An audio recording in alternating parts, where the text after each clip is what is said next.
ম্যাচের শুরুতে প্রবল আক্রমণাত্মক পর্তুগালের দেখা মিলল। সুযোগ কাজে লাগিয়ে দারুণ গোলে এগিয়ে গেল পর্তুগাল, কিন্তু সময় গড়াতে পর্তুগিজদের পায়ে যেন নেমে এলো রাজ্যের ক্লান্তি। যতটুকু চেষ্টা করলো, কিন্তু ক্রিস্টিয়ানো রোনালদোরা আর ভাঙতে পারল না কঙ্গোর রক্ষণ।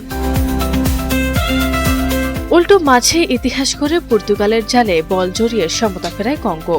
শেষ পর্যন্ত সেটি ধরে রেখে পর্তুগালকে রুখে দিল আফ্রিকার দেশটি। এই ম্যাচে নিজেদের বিশ্বকাপ ইতিহাসে প্রথম গোলের সঙ্গে প্রথম পয়েন্টেরও দেখা পেল কঙ্গো। 17 জুন বাংলাদেশ সময় রাত 11টায় যুক্তরাষ্ট্রের হিস্টন স্টেডিয়ামে 52 বছর পর বিশ্বকাপে ফেরা কঙ্গোর মুখোমুখি হয়েছিল পর্তুগাল। কে গ্রুপের ম্যাচে পর্তুগালকে 1-1 গোলে রুখে দিয়েছে কঙ্গো। ম্যাচের 5ম মিনিট থেকেই কঙ্গোর বক্সের আশেপাশে বল নিয়ে খেলছিল পর্তুগাল। 6ষ্ঠ মিনিটে বাম প্রান্ত থেকে বক্সের মধ্যে ক্রস বাড়ান পেদ্রো নেতো।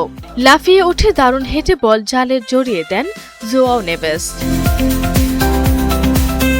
বসুন্ধরা টিস্যু, অশুদ্ধতার বিরুদ্ধে এক বিন্দুও ছাড় নয়। প্রথমার্ধের শেষ মিনিটে পর্তুগালের বক্সে দারুণ ক্রস পারান আর্থার মাসুয়াকু। লাফিয়ে উঠে দারুণ হেঁটে বল জালে জড়ান ইয়োআন ইউসা। এই গোলের মাধ্যমে বিশ্বকাপে নিজেদের প্রথম গোল পেল কঙ্গো। বিরতি থেকে ফিরে নিজেদের পায়ে বল রেখে আক্রমণে ওয়াটার চেষ্টা করে পর্তুগাল, তবে বারবার তারা আটকে যাচ্ছিল কঙ্গোর ডিফেন্সের গিয়ে।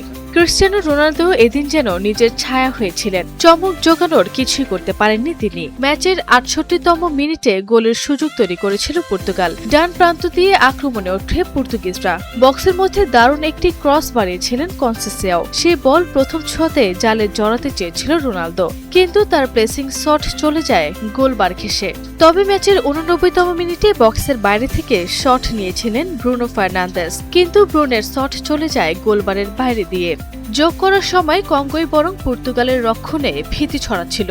দুবার ফাউল করে হলুদ কার্ডও দেখেছে পর্তুগালের জন্য। এরপর রেফারি শেষ বাঁশি বাজাতেই আনন্দে মেতে ওঠে কঙ্গো। আরবি ইসলাম হিমু, এনটিভি অনলাইন।